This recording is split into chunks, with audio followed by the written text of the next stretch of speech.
Who was that? Yeah, that makes sense.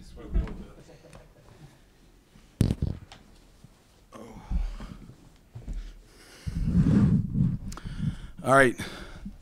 It's more like it from the defensive end of the floor specifically.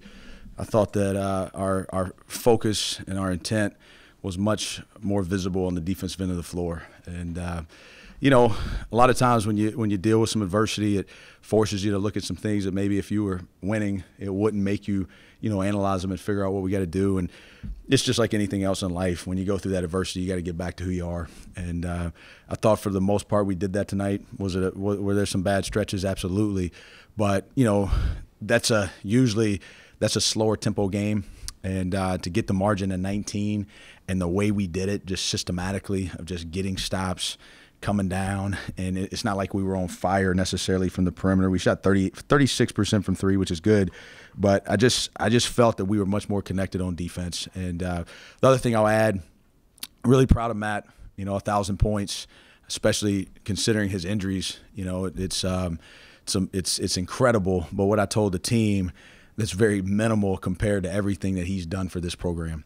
And I don't know. I know we're getting close. I don't know the exact number, but another couple games, if not one or two, he's going to be the all-time wins leader in program history. And, I love the fact that he scored 1,000 points, but the way that he's impacted this program, you can't even start to put words on it. You can't even come close to putting words on it. And, he's an incredible person. I can't wait to see what he does with the rest of his life. It's going to be really, really fun to watch. I hope he goes and plays as long as he wants, and I hope he'll let me hire him.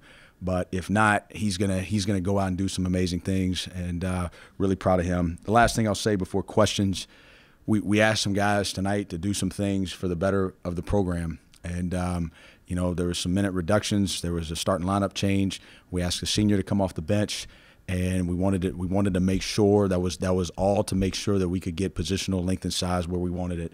And, we've because of how we've been using the rotations lately, Clay's been playing more 4 than 3.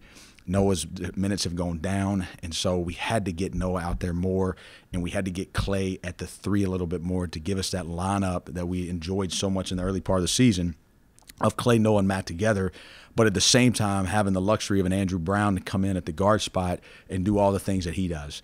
And the only way to make that work, to let the guys get the minutes that they deserve that are playing, it impacts the guys that aren't playing.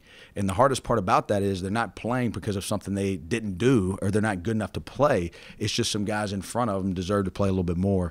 And I thought the team handled that in a very mature way tonight, and it was really good to see that. So with that, I'll take questions.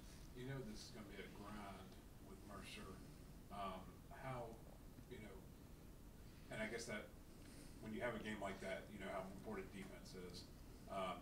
Clay's had a little bit of a struggle the last 2 games. He has 2 blocks and 3 boards and a putback in the first 5 minutes of the game. How big was that for him and your inside game in general? It's just like anything else, right? Like, it's funny how sports are. You go 12 games and you can't do anything wrong, and you get paid $100,000 to go play an SEC team, and you go play on the road to one of the best venues in the conference versus an unbelievable team in the league, which we've got a few of them that are great. And it's like, what's wrong, right? It's just you got to get up and you got to go to the next game. And like you can't get caught up in all this. What's wrong? Like it's just we didn't play well, and we got to get back to playing well. And that's what the message was.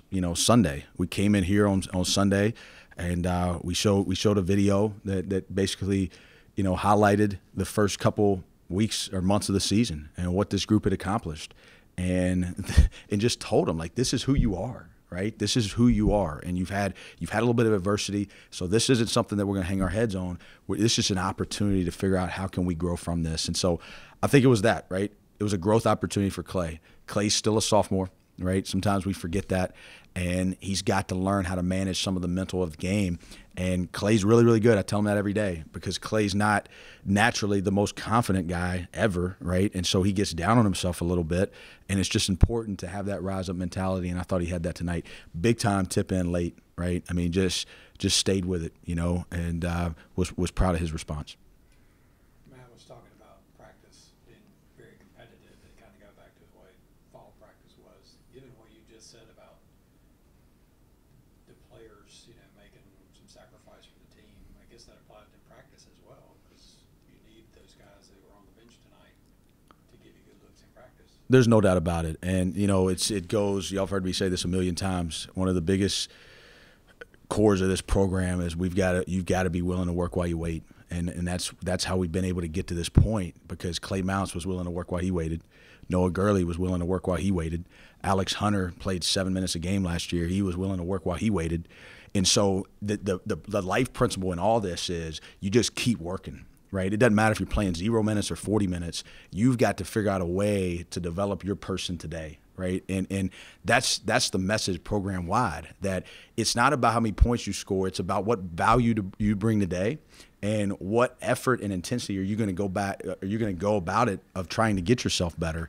And that's basketball, but that's everything, right? I mean, I've had to figure out ways to get better through this. Everybody does. You know, that's just a daily core question of this program. Are we deliberate in our improvement? And so, yeah, everybody, I mean, that's why Mike doesn't hit the shot on accident in the first half. You know, we asked him to play reduced minutes, but he was ready. He's had a good week. He's been in the gym the last 3 days, right? He's gotten extra work in the last 3 days. So even in limited minutes, when his number's called and he's wide open, he knocks a shot down.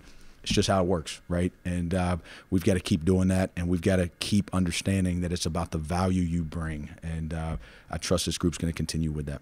Can you talk about your veterans, Andrew Brown and Matt Rafferty, and how they've made their teammates, the younger guys, better during a little bit of adversity? Yeah, it's just what they do. You know, those guys have led this program from last spring to the summer. In the middle of all Andrew Brown's adversity that he dealt with, he continued to lead. And you know, they're in the same spirit, right? Like, at no point did they look at this and say, hey, you know, we're doing everything right and some guys aren't doing it, right? It was just, we're in this together, and we've got to figure out how to get out of it. And you know, I just think the way, first of all, it's one thing to lead by example, right? But it's another thing to lead to a point where you can create another leader. And that's what is important with those guys. That, you know, great leaders, it doesn't matter what you're doing, right? Leaders create leaders. And it's the same thing with players. And I tell those seniors in our leadership council all the time that when you leave here, right, certain people are going to do certain things because of what they watched you do. And you got to make sure it's the right habits, and you got to make sure it's how we do things here. And I never have to worry about it with those guys. They are about the right stuff, and we got to make sure we continue to add those type of guys to this program. Just a question about Alex, because like you took another beating tonight, but I thought one of the biggest shots, it was just a 2-point basket, but it was like a minute 50 to go. They had just cut it to 7. The shot clock was running out, and he got off a shot at the free throw line, I think, and made it. And that just, I think, kind of ended the game, really. Yep. Like to me. Just talk about his toughness. Well, I thought, you know, I watched him go out there and warm ups, and I thought, man, our fans are going to think we've just been in boxing matches in practice. You know, he had the knee on, he had the eye on, and but it's just like we talk about all the time. You know, the game honors toughness, and that's what happens. Like, you play the game the right way, and you're going to be in position to make the plays that you're supposed to make. And when I saw him get to the spot and he jumped up there to shoot it, I knew he was going to make it, because he was in here Sunday morning at 10 o'clock, right? And it was easy, right? You can take the day off. You just played all those minutes at Johnson City, and Sunday morning at 10 o'clock, he's in the gym. And like, you just can't you can't underestimate what that does to a person, a player, a program. And you know, I trust him. I trust everything of what he does, and I continue to ask him just to do more. And you know, poor guy, bless his heart, just slips on that spot. You know, just a tough play there, but he keeps fighting. And for him to be able to make that shot late, I thought that was pretty good. He had 2 huge threes in the first half, shooting the ball with a lot of confidence. And I think he's still going to continue to get better. Again, got to keep reminding ourselves, just a sophomore, right? And Trey Clark, sophomore. Noah, freshman. I mean, it's really fun to watch these guys that continue to develop. Noah, obviously, he was back in the lineup tonight. I think he started out like 0 for 5. He had a couple in and outs and stuff. I mean, he's got that confidence. It seems like the kind of Jordan has played with. Probably came from watching Jordan a little bit. Yeah, Noah's you're not going to find Noah afraid of the moment too much, you know, and he's not really he doesn't have a ton of timidness to him. And, you know, clearly we got to make sure that his celebrations and what he says post play, you know, that he goes about that the right way. But that's one of the reasons we put him back in the start lineup, because he has personality. And, you know, a lot of times, you know, Matt leads, right? But Matt's also not the loudest person out there, but he says what he needs to say. Alex is a little bit more reserved by nature. Andrew's a little bit more reserved by nature. Clay has personality, but he doesn't necessarily, he's not a big-time court game communicator. So Jordan and Noah are kind of those two guys. And so when you have those two guys out there, they can spark you just by what they say and how they carry themselves, right?